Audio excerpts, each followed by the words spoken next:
Assalamu alaikum. Hello everyone. Welcome back to my another video. In this video, how to change pen tool path color in Photoshop. Let's begin. I create a new layer, select the pen tool, right click and click the pen tool. Use stroke.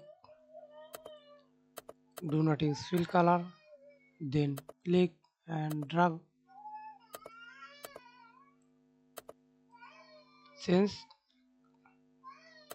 path color red. Okay. And again click pen tool shape. Click pen tool and see this change path color size.